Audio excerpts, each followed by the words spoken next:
Good morning, class. Today, our topic is scope of variable and lifetime of variable.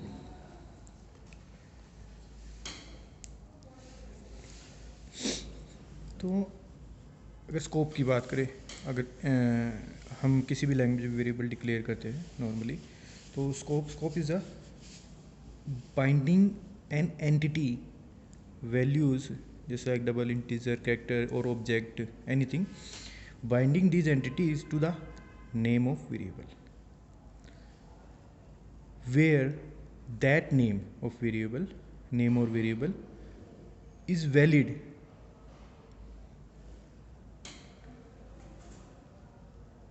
or we can say that where that variable is visible in our program. कहने का मतलब ये है कि हम कोई भी वैल्यू या कोई भी ऑब्जेक्ट मतलब किसी भी एंटिटी को जब हम किसी वेरिएबल से एसोसिएट करते हैं, किसी नेम से एसोसिएट करते हैं, that name is called variable. और फिर ये जो वेरिएबल है ये कहाँ पर एक्सेस हो सकता है हमारे प्रोग्राम कोड के अंदर, किस किस जगह तक इसका एक्सेसिबिलिटी है, उसको हम नॉर्मली स्कोप बोल देते हैं। वीबी में स्कोप 3 टाइप्स के होते हैं और वीबी में हम जब स्कोप की बात करते हैं तो स्कोप जब हम वेरिएबल डिक्लेयर करते हैं उस टाइम पे उसका स्कोप डिसाइड हो जाता है। कुछ लैंग्वेज में डायनेमिक होता है बट वीबी में हमारा वहीं पर डिसाइड हो जाता है। There are 3 type of scopes. First one is local और प्राइवेट, और we can say that procedural level scope. Procedure means a function. Procedure हो गया एक सब रूटीन भी बोल सकते हैं इसको, फंक्शन भी बोल सकते हैं। हम वीबी के अंदर भी इसको प्रोसीजर्स बोलते हैं नॉर्मली, सब रूटीन्स भी बोलते हैं। If a variable declare within the procedure, अगर variable within a procedure यानी कि within a function declare है, इट मीन्स जैसे कि ये हमने लिया फंक्शन सिंपल सा private sub command click dim a as double end sub, तो हमने एक सब रूटीन बनाया सिंपल। ये प्रोसीजर है हमारा छोटा सा, कोई वर्क नहीं करा, सिर्फ हमने वेरिएबल डिक्लेयर किया यहाँ। तो इस वेरिएबल का जो स्कोप है वो विद इन दैट प्रोसीजर है, इससे बाहर इसकी कोई एक्सेसिबिलिटी नहीं है, ना इससे पहले ना इसके बाद। तो इस टाइप के वेरिएबल्स को जो सिंगल फंक्शन या प्रोसीजर के अंदर डिक्लेयर किए जाते हैं, those variable are called local और private variables and their scope are within the procedures. जब ये प्रोसीजर रन करेगा तो ये वेरिएबल डिक्लेयर होगा, इसमें वैल्यू इनिशियलाइज होगी, और जब ये एंड करेगा तो वेरिएबल डीएलोकेट हो जाएगा। सिंपल। इसके बाहर इसकी कोई वैलिडिटी नहीं है, इसके बाहर ये एक्सेसिबल नहीं है, इसके बाहर इसका कोई मेमोरी एलोकेशन नहीं है, ना ही कोई एंटिटी एलोकेशन एसोसिएटिविटी है। नेक्स्ट हमारा आता है मॉड्यूल लेवल और form level scope. Modules sometime हम कहते हैं मॉड्यूल बोल देते हैं, काफ़ी सारे फंक्शंस, एक तरह के फंक्शंस को मिक्स करके मिलाकर हम उनको मॉड्यूल्स बोल देते हैं, या फिर एक मॉड्यूल उसको बोल देते हैं जिस हम काफ़ी सारे फंक्शनैलिटी को एक ही मॉड्यूल में कन्वर्ट कर देते हैं और उस मॉड्यूल को फिर आगे फर्दर प्रोसीजर्स में डिवाइड कर देते हैं। या फिर हम वीबी की बात करते हैं, फॉर्म बोल सकते हो आप। एक फॉर्म में हम काफ़ी सारे प्रोसीजर लिखते हैं, काफ़ी सारे कंट्रोल यूज़ करते हैं, काफ़ी सारे कमांड्स यूज़ करते हैं, ठीक है ना। तो उनकी हर कमांड्स की, हर कंट्रोल्स की हम प्रोग्रामिंग अलग अलग से करते हैं, अलग अलग प्रोसीजर्स लिखते हैं। ये सारे प्रोसीजर किस में, एक with in a single form है। तो जो वेरिएबल्स विद इन मॉड्यूल्स और विद इन फॉर्म डिक्लेयर किए जाते हैं, कैसे डिक्लेयर किए अभी बात करेंगे। तो उन वेरिएबल्स को हम बोल सकते हैं कि उनका जो स्कोप है वो मॉड्यूलर स्कोप है या फिर फॉर्म लेवल स्कोप है। जैसे कि डिम ए एज डबल, इसको एज ए प्राइवेट भी कर सकते हैं, private a as double. But हमें ध्यान ये रखना होगा, they must not declare within the procedure, they must be outside of all the procedure. जितनी भी हम प्रोसीजर डिक्लेयर करें उन सबसे ये बाहर होंगे। They may be private, may be public, ये डिफरेंट थिंग है। पब्लिक हम आगे नेक्स्ट थर्ड में बात करेंगे हम। तो यहाँ प्राइवेट दे सकते हैं या फिर इसको बाय डिफ़ॉल्ट कुछ भी ना डालें, dim A S double, private A S double. तो इनको बोल देते हैं हम नॉर्मली मॉड्यूलर स्कोप। जैसे कि यहाँ लिखा है, if a variable name declare within the module or form, that variable can access within all the procedure and program area of module or form, but outside of the form and module that variable not valid name for that entity. The variable declaration must be outside of all procedures.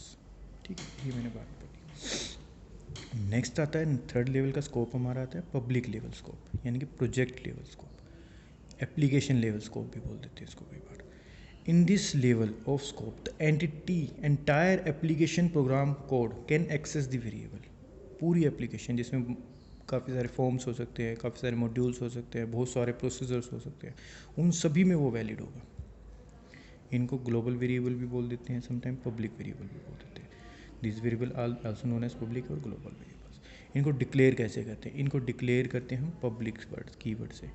whenever you declare that with these type of variables you declare them as public variable name as data type name.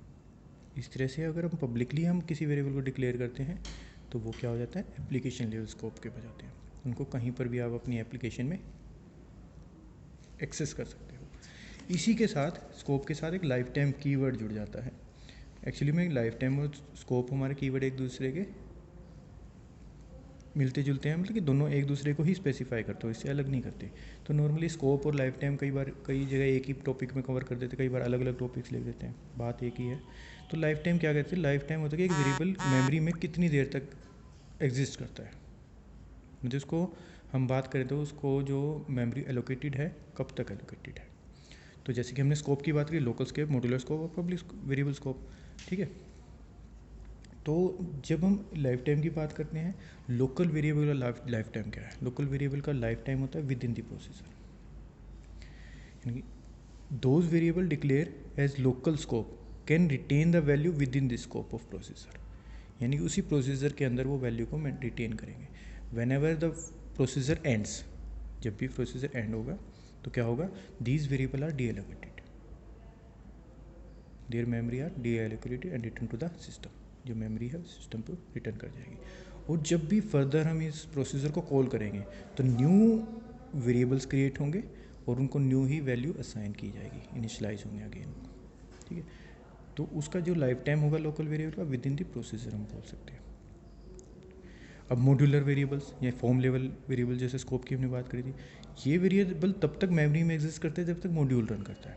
Module run करना बंद कर देगा तो ये इनका भी scope खत्म हो जाएगा. ठीक है, ऐसे ही पब्लिक वेरिएबल्स जो होते हैं, their lifetime are within the application. जब तक कि एप्लीकेशन रन कर रही है आपकी, तब तक ये वेरिएबल्स आपका लाइफ आपकी मेमोरी में एग्जिस्ट करेगी. वो मेमोरी एलोकेट रहेगी, उन पे वैल्यू मेंटेन रहेगी.